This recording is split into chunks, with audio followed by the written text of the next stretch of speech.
Graça e paz. Amém. Amém. Irmãos, eu vou pedir para quem puder, abram a Bíblia de vocês no livro de 1 Crônicas, no capítulo 4, a partir do versículo 9. Antes da gente entrar na leitura aqui, irmãos, eu vou pedir para que os irmãos façam uma oração junto comigo, para poder a gente dar início à palavra. Pai, te agradeço mais uma vez, Pai, por estar aqui na tua casa, na tua presença. Como é bom ouvir esses louvores, como é bom, Pai, a palavra que foi ministrada no início, na entrada, na oferta, enfim, estamos prontos. Espero, Pai, que tudo ocorra bem, tudo ocorra conforme a tua vontade. Eu peço, Pai, que o Senhor tome conta dessa ministração, porque se depender de mim não vai sair nada. Então, Pai, pode me usar, me coloca à disposição. Eu peço em nome de Jesus. Amém. Amém.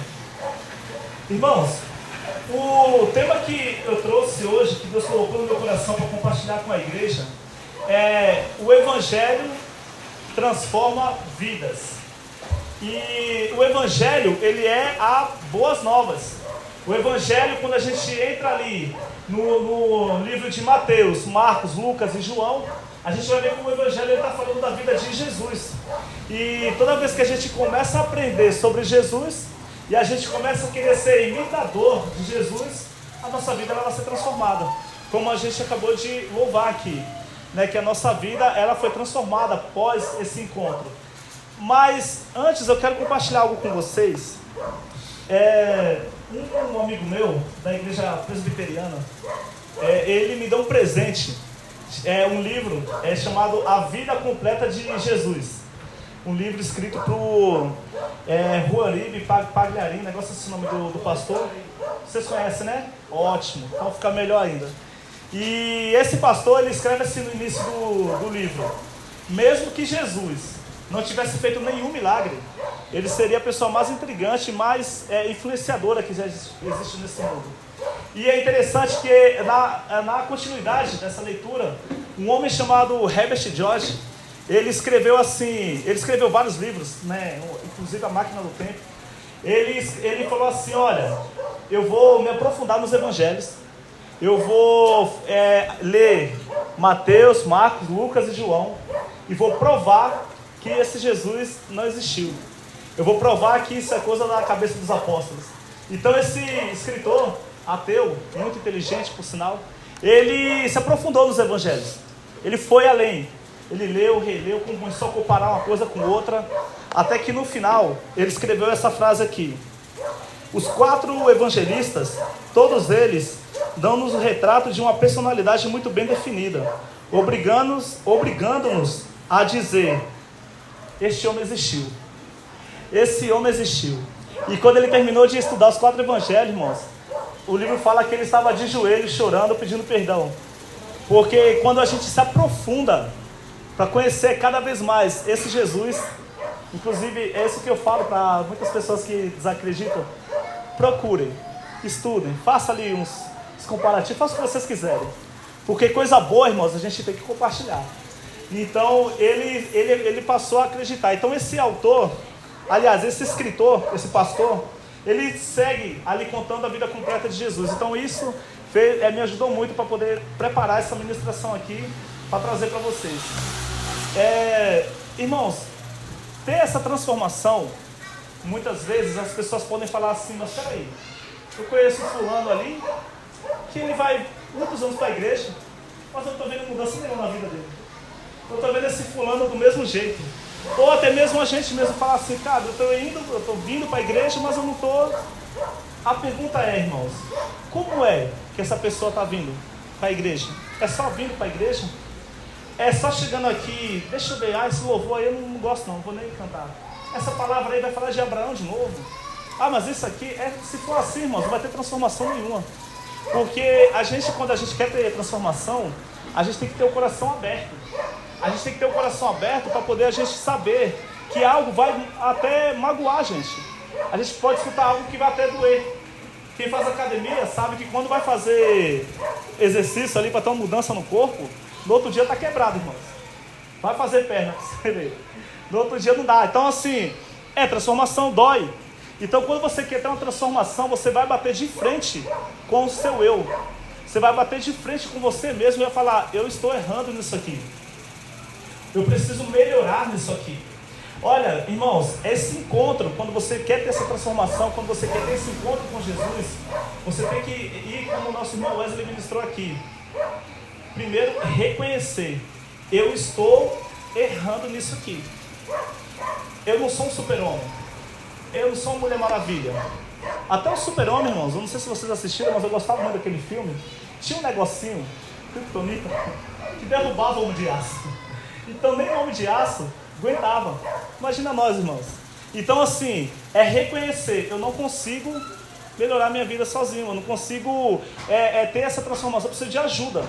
E aí, irmãos, você começa a ter essa humildade, e aí você começa a ter essa pequena transformação. Então, a transformação, ela dói. E aí, quando você começa a ter isso, espera, eu quero ter esse encontro com Jesus. Eu quero ter uma nova vida. Mas opa, eu vou ter que abrir mão disso aqui. Eu vou ter que parar de fazer isso aqui. E aí começa, irmãos. A gente vai ver ali Paulo, quando ele foi ter esse encontro com Jesus, lembrando, irmãos, que Paulo ele perseguia, né, os cristãos. E olha como que Jesus, irmãos, ama você. Olha como que Jesus ama a igreja dele. Olha só, existe uma diferença de judeu e de igreja. Quando a gente começa a ler a Bíblia, a gente vai ver essa diferença. O judeu, até hoje, eles não acreditam que Jesus é o Messias, foi o Messias. Ele acredita ainda que o Messias vai chegar. Só que as pessoas que acreditavam que Jesus era o Messias, se convertiam, viravam cristão e aí ser chamado de igreja. Então você vai ver muito judeu que acreditava em Jesus, como Pedro, o próprio Paulo, eles eram igreja. Então a igreja, cada um de nós, aonde você for, você vai ser uma igreja naquele lugar.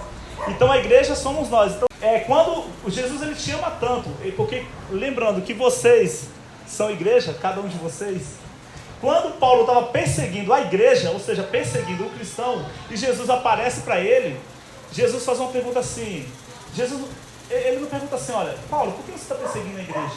Não, ele fala assim: Paulo, por que me persegue? O que ele está falando, irmãos? Quando você mexe com algum dos meus filhos, é comigo que você está mexendo. Quando você quer matar algum dos meus filhos, é comigo que você está matando. Então ele fala: por que me persegue?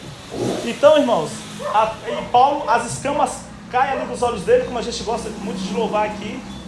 E é isso que acontece quando a gente tem essa transformação na nossa vida. As escamas, ela caem dos nossos olhos, porque às vezes a gente está fazendo uma coisa errada e não está enxergando, irmãos. A gente acha que está certo. Não, eu estou bem. Eu estou me sentindo bem fazendo isso aqui. Não, eu estou bem. Aí de repente, quando você para mesmo para pensar assim, você fala: opa, está errado isso aqui. Eu estou errando nisso aqui. Então, eu não quero mais errar. Eu quero agora ter essa vida transformada. Tudo isso, irmãos, foi uma introdução para a gente entrar na leitura aqui. A leitura de 1 Crônicas, de um rapaz que teve uma vida transformada. Por quê? Porque ele decidiu isso na vida dele. Então, todo mundo está aí? 1 Crônicas, capítulo 4, a partir do versículo 9. Diz assim, irmãos, olha só. Havia um homem chamado Jabes, mais respeitado que qualquer um de seus irmãos. Sua mãe lhe deu o nome de Jabes, porque disse: eu dei à luz com muita dor. Jabes orou a Deus de Israel: como seria bom se me abençoasse, se expandisses meu território. Ser comigo, ou esteja comigo em algumas traduções, em tudo que eu fizer, e guarda-me de todo mal e aflição. E Deus atendeu o seu pedido. Irmãos, olha só. Quando a gente está lendo aqui esse capítulo 4 de 1 Crônicas, a gente vai ver que ele está falando de uma genealogia. Fulano gerou ciclano gerou Beltrano e tal. Então o que acontece? Nessa genealogia aqui, todo nome ele tinha um significado. E qual que é o problema disso aí, irmãos? Que o significado a pessoa carregava aquilo na vida dela. Então era por isso que tinha que tomar cuidado quando colocava o nome em alguém, por causa do significado do nome. Então quando Raquel ela teve um filho, o José, logo em seguida ela teve um outro filho, e aí ela sente muita dor no parto, e ela chega até a morrer, né, no parto. Mas quando o filho nasce, ela dá o nome de Benoni, que ela fala assim, porque eu sofri muito para ter esse menino. É o filho da minha dor. Só que Jacó logo falou, opa, não. O nome dele não vai ser esse, o nome dele vai ser Benjamim. E Benjamim significa filho da felicidade. Filho da minha mão direita. Então ele mudou, ele teve essa preocupação. Então, quando Jabes nasceu, a mãe dele colocou esse nome nele. Olha, Jabes, porque significa aquele que carrega a dor. Aquele que me trouxe muita dor. Só que Jabes, irmãos, ele não aceitava aquilo. Irmãos, nenhuma pessoa até agora me convenceu em argumentos que um homem, uma pessoa, quando ela se torna um homem ou uma mulher ruim, é uma vítima da sociedade. Ah não, mas teve uma criação que não foi legal, teve uma infância ruim.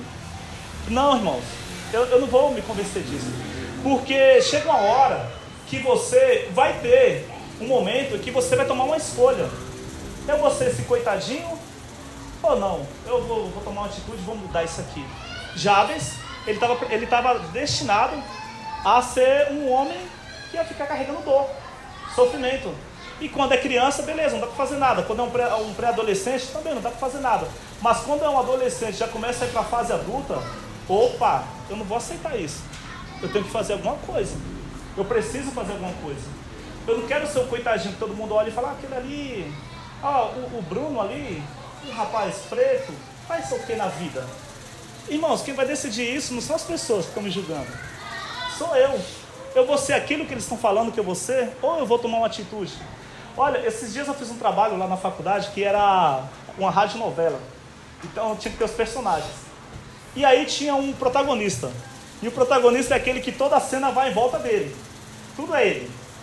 E é isso, irmãos, que a gente tem que ser na nossa vida. A gente não tem que ser vítima. A gente tem que ser protagonista da nossa própria história. Eu tenho que ser o protagonista da minha vida. É eu que vou decidir o que eu vou fazer. Se eu vou ser um Zé Ninguém, um Zé na esquerda, ou se eu vou ter um futuro bom. Vai depender de mim. E aí você começa... Então Jabes, ele falou assim, ele foi crescendo com isso. Todo mundo falando, é o coitadinho. E ele falou, não aceito, eu não vou ser um derrotado na vida. O que eu tenho que fazer? E acredita, irmãos, que falaram, olha, fala com Deus, procura Deus, e aí você vai ter uma solução. E aí ele faz essa oração, irmãos. Vou ler de novo. Jabes orou a Deus de Israel. Como seria bom se o Senhor me abençoasse. Irmãos, quando fala assim, seria bom que o Senhor me abençoasse, provavelmente esse menino não era abençoado. E aí ele ele continua, e expandisse o meu território. Esteja comigo em tudo que eu fizer, e guarda-me de todo mal e aflição. E olha só que interessante, irmãos, a continuação da leitura vai falar assim, e Deus atendeu o pedido de Jabes. O Salmo 84, irmãos, eu trouxe aqui para a gente dar uma tranquilidade para a gente, que diz assim, o Senhor não negará bem algum para aqueles que andam no caminho certo. Irmãos, se estiver no caminho certo, Deus ele não vai negar uma bênção na sua vida. Se você estiver no caminho certo, fazendo tudo o que ele pediu para fazer, fique tranquilo, que a bênção ela vai chegar na tua vida. E aí, irmãos, Jabes ele falou, eu não aceito. E é isso, irmãos, que a gente tem que botar na nossa cabeça. Não são as pessoas que vão decidir qual que vai ser o nosso futuro. Irmão, a gente tem muito medo na vida. Um medo aqui, um medo ali, de arriscar aqui, arriscar ali. Essa semana foi muito difícil, né? Muito difícil. Aliás, já tem umas 2 semanas assim que está sendo bem complicado com essa coisa que aconteceu aí com a Laura. Aí a gente fica preocupado, uma coisa e outra aqui fazendo. Aí tem as coisas do trabalho também que começa a complicar. Aí tem coisa da faculdade que também começa a complicar. Mas aí, irmãos, no final você sempre pensa assim, espera, que bom que está acontecendo tudo isso. Porque, irmãos, a gente recorre a Deus quando tudo está dando, sabe, quando as coisas estão começando a se fechar, você fica, parece que você tem mais intimidade com Deus. Parece que quando as coisas estão muito bem, você dá uma relaxada, e não é isso que Deus quer. Então tem hora, né, eu uma vez me lembro de uma coisa que eu compartilhei aqui, que foi sobre o maná, que eu ouvi uma vez, que Deus falou assim, olha, todos os dias vocês vão sair para me buscar e vocês vão ter o maná. Não guardem para outro dia. Só que, por que, irmãos, que Deus falava isso? Porque se guarda para outro dia, eles não saem para buscar a Deus. Então, se Deus dá além do que você está pedindo, muitas vezes, você vai parar. Se Deus dá o que você está pedindo, você vai parar de adorar. Ele vai dar sempre o que você precisa. Não, hoje você precisa só disso aqui, ó. Amanhã você quer mais? Vem me buscar. Ah, mas amanhã eu vou querer mais, então vem me buscar. É mais ou menos assim, irmãos, que acontece.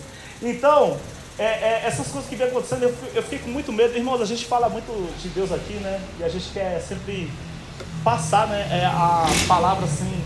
Mas a gente também é ser humano. A gente também tem hora que a gente tem medo, irmãos. Tem hora que a gente tem uma fraqueza. Irmãos, quando eu fiquei vendo o grupo lá de oração, cada mensagem que chegava ali, né, e orando, tal. Mas eu me lembro de uma mensagem que a Adriana colocou assim, quem vai cuidar da Laura é o próprio Espírito Santo. E aí eu me apeguei nisso, eu falei, é isso. Porque, irmãos, eu não confio em médico. Eu sei que tem a profissão, tudo bonitinho e tal, mas eu sou muito pé atrás. Depois do que aconteceu comigo, irmãos, um dia eu falar que eu tava com uma coisa e eu tava com outra, aí eu fiquei com o pé atrás.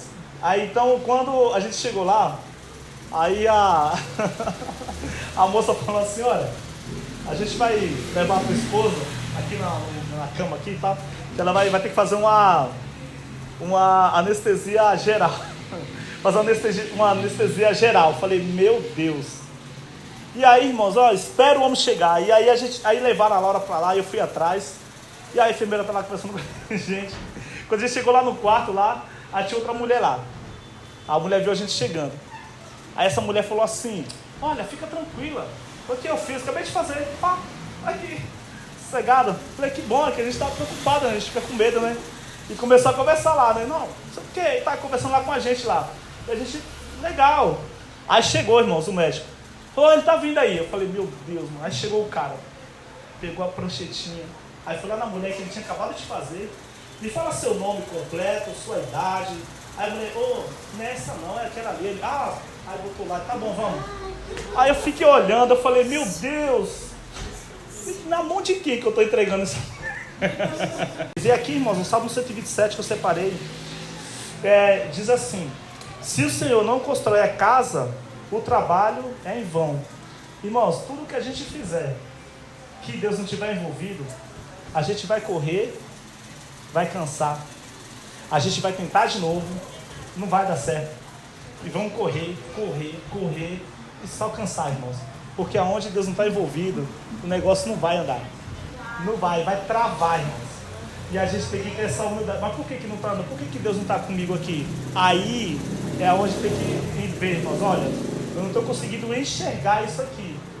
Eu preciso conversar com alguém que está de fora, que de repente vai poder me ajudar, que vai poder ter uma visão diferente da minha. Olha, aonde você acha que está errando aqui? E ali a pessoa começa a te ajudar, a te auxiliar em algumas coisas. Aí, irmãos, vai da pessoa depois continuar ou não, né? Aí também a gente já não pode também, é aquela coisa da bicicleta de 4 rodas, né? Tá ali, 4 rodas, beleza, mas quando você começa a crescer, você tira aquelas rodinhas, porque você cresce, então você já começa a ir só. Mas, irmãos, eu quero, antes da gente finalizar aqui, eu quero falar uma coisa aqui. Enquanto eu estava lendo essa palavra aqui, eu fiquei pensando muito, e quando a gente vai ficando mais velho, a gente vai pensando mais nas coisas que já aconteceram, enfim. Mas assim, Deus, eu acredito, irmãos, que Deus ele deve estar muito feliz com a CMD finalizando mais um ano. Porque você abrir uma igreja, irmãos, não é difícil não. Mas você manter é muito difícil. É muito difícil, irmãos, porque acontece uma coisa e outra ali, enfim, aquela coisa toda. E aí eu estava fazendo uma retrospectiva, até conversei com o Henrique essa semana, de quando a gente chegou e como que está agora, e as promessas, né, que tem, né, ano que vem, né, aquela coisa, para servir, o ano de servir, né, e eu espero, irmãos, do fundo do meu coração, que no ano que vem, né? Não vou falar aqui, hoje não é o último culto não, né, irmão? Vai ter outro, né? Vai ter mais um culto ainda, para poder falar melhor. Mas eu acredito, irmãos, muito, tudo que eu estou vendo aí, que no ano que vem a gente vai dar um salto a mais. Porque é promessa, irmãos, de Deus. E vocês fazendo parte, crescendo cada vez mais espiritualmente. E assim como Jabes, irmãos, não aceite o que as pessoas falaram de você. Não aceite que o rótulo, como a Adriana ministrou, o rótulo que colocaram em vocês. Aí eu pego um pouquinho da administração da Fernanda. Não é como começa, é como termina. Começou mal, irmãos, não importa. Não importa. Olha, mas fulano, ele roubava, fulano enrolava as pessoas. Irmãos, tem jeito. Tem transformação. Tem transformação. Olha, as pessoas não vão entender, irmãos. Quando a pessoa fala assim, olha lá, fulano, fazia isso e isso e agora tá lá. Ó. Elas não vão entender. Sabe como que vão entender, irmãos? Quando provar disso. Quando acontecer com eles essa transformação. Aí começa a entender, começa a compreender. Esse Deus, ele, como foi louvado aqui, não dá para saber. Quem é esse? Quem é esse? Que era o único que podia apedrejar. Mas ele falou, não. Ó, vai em paz. Tá tudo certo. Quando ele fala que ele não tem pecado, atira a primeira pedra, e ele fala assim, ele podia apedrejar, irmãos, mas ele não fez isso. Então não são as pessoas que vão fazer. Aliás, se fizer, que não possa atingir nenhum de vocês.